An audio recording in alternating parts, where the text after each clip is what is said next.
क्या कर्ण सच में विलन था, या वो एक ऐसा इंसान था जिसे जिंदगी ने बार बार गलत मोड़ पर धकेल दिया?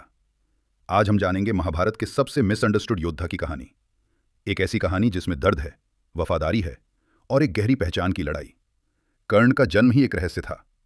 कुंती ने सूर्यदेव के वरदान से उसे जन्म दिया, लेकिन समाज के डर से उसे नदी में बहा दिया। जन्म लेते ही उसने पहली बार रिजेक्शन महसूस किया।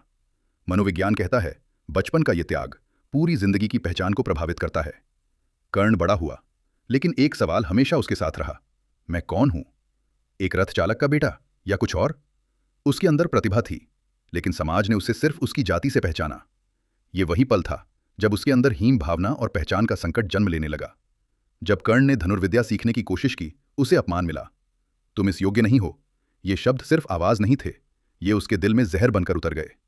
मनोविज्ञान में इसे सोशल रिजेक्शन ट्रॉमा कहते हैं, और यही ट्रॉमा उसके हर फैसले की जड़ बन गया। और तभी उसकी जिंदगी में आया दुर्योधन, एक ऐसा इंसान जिसने पहली बार कर्ण को सम्मान दिया, उसे राजा बनाया, उसे अपनाया। कर्ण के लिए ये सिर्फ दोस्ती नहीं, ये उसकी पहचान थी, उसका अस्तित्व था। कर्ण जानता था दुर्योधन गलत है, लेकिन उसने साथ नहीं छोड़ा। क्यों? क्योंकि उसके लिए वफादारी नैतिकता से भी बड़ी थी। ये वही साइकोलॉजिकल कॉन्फ्लिक्ट है जहां इंसान सही और अपनेपन के बीच फंस जाता है। कर्ण बाहर से मजबूत था, लेकिन अंदर से वो टूटा हुआ इंसान था। हर बार जब उसे उसकी असलियत याद दिलाई जाती, उसके अंदर का दर्द और गहरा हो जाता। वो लड़ रहा था, सिर्फ युद्ध नहीं, अपने अंदर के खालीपन से। जब कुंती ने सच्चाई बताई कि वो पांडवों का बड़ा भाई है, तो कर्ण के सामने जिंदगी का सबसे बड़ा सवाल खड़ा हो गया। क्या मैं अपने खून का साथ दूं या अपने वादे का? और उसने चुना वादा। कर्ण की कहानी एक ट्रेजिक हीरो की कहानी है, जिसने हमेशा सही करना चाहा, लेकिन हालात ने उसे गलत रास्तों पर खड़ा कर दिया। उसकी हार सिर्फ युद्ध की हार नहीं थी, वो उसकी जिंदगी की सबसे बड़ी विडंबना थी।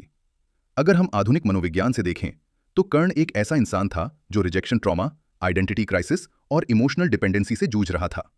उसके फैसले गलत नहीं थे, वो उसके दर्द का परिणाम थे। कर्ण खलनायक नहीं था, वो एक इंसान था जो बस प्यार, पहचान और सम्मान चाहता था। शायद इसलिए आज भी उसकी कहानी हमें अंदर तक छू जाती है। अगर आपको ये कहानी पसंद आई तो चैनल को सब्सक्राइब करें, क्योंकि हर कहानी के पीछे एक सच्चाई छुपी होती है।